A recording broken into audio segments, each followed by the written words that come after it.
dream. I was flying high, I was feeling fine. I won't be put in line, 'cause I'm ready to do my time. Simply Financial with Christopher Calandra, Certified Financial Planner, is an innovative, comprehensive, informative, and cutting-edge podcast that discusses financial topics ranging from personal finance, economics, politics, and personal growth. Simply Financial will cover intriguing and thought-provoking questions so that the listener can simply increase their financial IQ. Welcome to this week's episode of the Simply Financial podcast. I'm your host, Christopher Calandra. This is episode number 28, season 3. So my guest today is the president, CEO, and founder of the Modern Observer Group, Eric Lopkin. He and I have known each other for a number of years now. He and I work on a local radio show together. It used to be called The Business Buzz. It's now called Carnivore Radio. It could be listened to in the Hartford County area.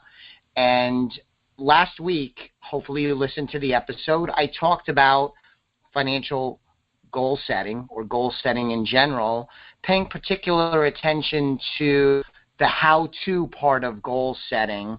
And I wanted to have Eric on because I know he's done a ton of work with this, because the Modern Observer Group, his company, works with clients that are typically business owners, small business owners, and executives who want to advance their careers. So he does a lot of work with goal setting. So he's an ideal guest to have a follow-on conversation about goal setting, some of my thoughts, and kick around some ideas. So Eric, thanks so much for taking some time out of your day to hang with me. It's my pleasure. Thanks for having me. So to start with, I did the show last week. I'm not sure if you had a chance to listen to it yet or not, but the original thesis is that goal setting's become a little bit of a cliche. It's so talked about in magazines, books, podcasts, television shows, and so on. And I think it's a little bit of a shame because it's so unbelievably important that it really, I think, is detrimental that it's a cliche, because some people, especially younger people, might tune it out. But it's really, really important. I think we could agree on that. And then the second part of the thesis is that there's a lot about set goals. Goals are important, but I don't think enough attention is necessarily paid to the how-to set goals, as opposed to just the conceptual you should set goals. So I want to talk to you today about some ways that goal setting is important and some ways that we could speak to our listeners about the how-to part of things. So you have some experience with this topic, no? I do. And you're absolutely right. Everybody talks about setting goals. And unfortunately, they don't talk about how to set those goals, and even more importantly, how to figure out what those goals are. I mean, Awesome. most people don't actually set their goals properly. The biggest problem is most people make them too vague. They think in terms of New Year's resolutions. You know, I want to lose weight. I want to make enough money to retire. But unless you make those goals specific, you're never going to be able to accomplish them. It's not enough to say, I want to lose weight or I want to make enough money to retire. You actually have to figure out, well, how much money is it you're going to need to retire? What's that actual number you need to get to, and when do you need to get to it by? Awesome. So I know when I spoke on this topic last week, you're, I'm sure, familiar with the SMART system. And it's Yes. specific, measurable, attainable, reasonable, and then the T is for time frame. So, I mean, you hit right upon one of the most crucial things, and common mistake people make in the how-to is, you know, they have a, you know, kind of a goal out there, but it lacks specificity. And what's the trouble? Can you just, I know it might seem commonsensical, but to make sure we're all on the same page, what's the downside if you're not specific? Well, the downside if you're not specific is either you won't achieve that goal at all, or you can sort of wiggle out of it. If I say, I have a goal to lose weight. I can get on the scale tomorrow and go, look, I'm 6 ounces lighter than I was yesterday. Goal achieved. Yeah, what a great accomplishment. Right, exactly. But for far too many people, even losing 6 ounces, unfortunately, is an accomplishment. But I know what you're saying. You want to be specific. One of the things that I talked about last week, which is a hot button topic for me on my side of helping clients. I know you help your clients. So I talk a lot about not just long-term goals, but also thinking short and midterm, because it seems to me over my 26-year career is that if you just set a long-term goal, going back to what you said, that you want to have X number of dollars when you retire, well, if that's, 20, 30, or even 10 years down the line, if you don't also have short and midterm goals, you won't necessarily feel like you're behind if you don't do anything this year, because you have so many years in the hopper. But that's a dangerous way to approach things. Dangerous, not that you're going to die or get killed or anything, but you're not likely to be successful. So maybe dangerous isn't the right phrase. What do you think about that? No, you're absolutely right about that. And the example I usually use is actually students, because they know they've got a final coming up. And when do they wait to study? The night before. And they've done nothing necessarily, all semester to keep up with the work. It's not the best way to do it. And when you're talking about really long terms, like a 20, 30-year goal, it is impossible for a person to keep focus for that long. Sure. You need to narrow things down to a 3 to 6 month goal and break down that 30-year goal into 3 to 6 months increments. That way you can focus on that immediate goal, and that immediate goal is getting you closer to your ultimate goal. Sure. You break it down into bite-sized pieces, and also things that are controllable. For long-term goals, and we're not saying, listeners, we're not saying you shouldn't have long-term goals. I have long-term goals. I'm sure Eric has long-term goals. Everybody should have long-term goals, but they should be working on them all along and creating short-term goals that are part of the long-term goal. Exactly. And then it also gives you greater control, because in long-term goals, you have an increased number of variables and things that can be out of your control. So I use the example of, if you're planning for retirement and it's 20, 30 years in the future, there's so many unknowables. How is your health going to be? People change careers, they change jobs, they may be unemployed for a little bit, their income can go up, could potentially go down, and that's just life happening. And then on top of that, you can't control what your investment return is going to be over long term. You can make projections, but you can't control tax policy. You can't control inflation.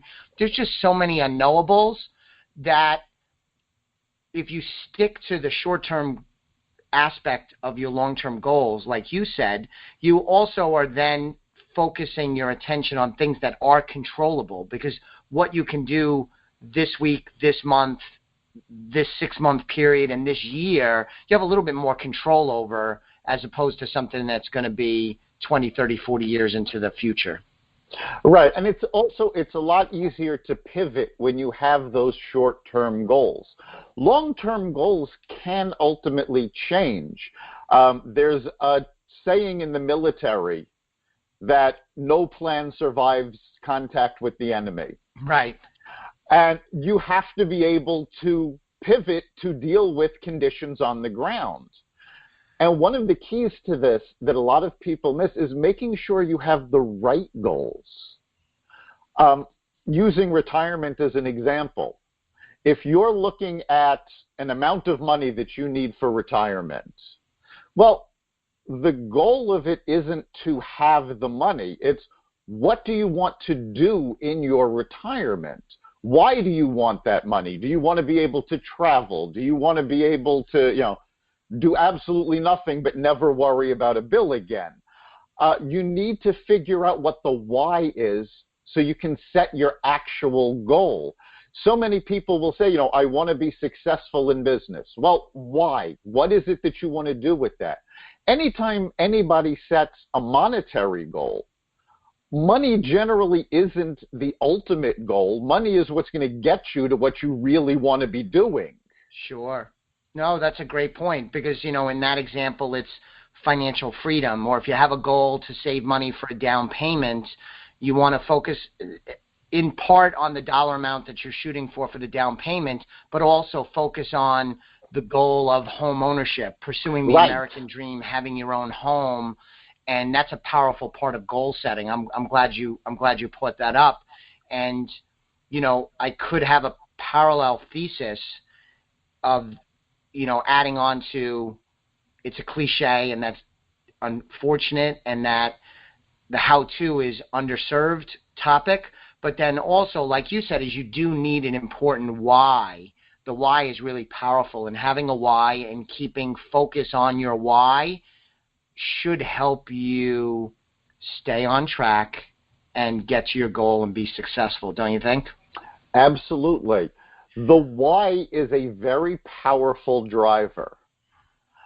If you understand your why, and that's what you really want to accomplish, is that why. Why are you doing this? Why am I losing weight right now? Well, I don't want to have diabetes. Right. I don't want to be in such bad shape that I can't play with my kids. Whatever that why is going to drive you a lot more than I want to lose weight. There you go. And it's going back to what you said with the quote from the military. I'm familiar with that quote. I use a different version. Mike Tyson, the ever-quotable Mike Tyson, said, everyone has a plan until you get punched in the face. Right. I like that one. It's very true. I love that version of it.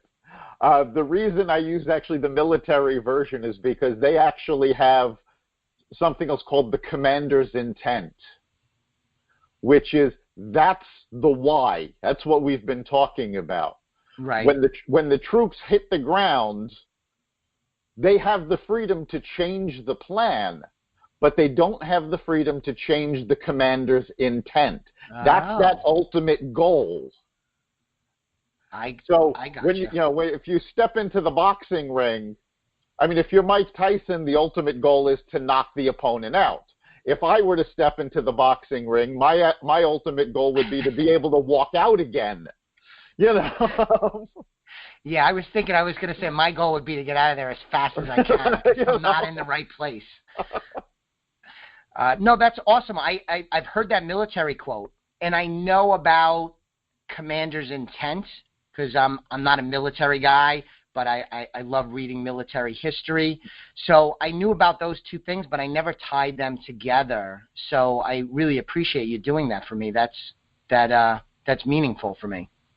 Yeah, it's when the two are taken together, it's really applicable to all of our lives, and it does make sense. It's good to know that your plan can fall apart when it hits day-to-day, circumstances.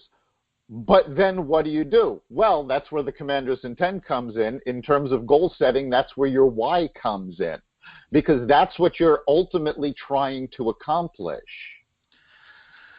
So, I want to go back to something you had said earlier, and I wrote it down so I won't forget. But before we get there, one of my other focal points, as I work with clients in developing their financial plan, which is after we've established financial goals and objectives, is tracking your progress, because I think that's another area where people don't take the right measures, because you could do everything that you and I said. You have a long-term goal, you bring it down to bite size, whether it's 3, 6 months, 1 year, whatever. And then also like a midterm goal. I had used the example, Eric, of, you have a retirement goal, let's say it's 30 years, and then you have a 1-year goal of how much you're actually going to save into your retirement nest egg for this year. So that's pairing the long-term and the short-term goal. And then I would also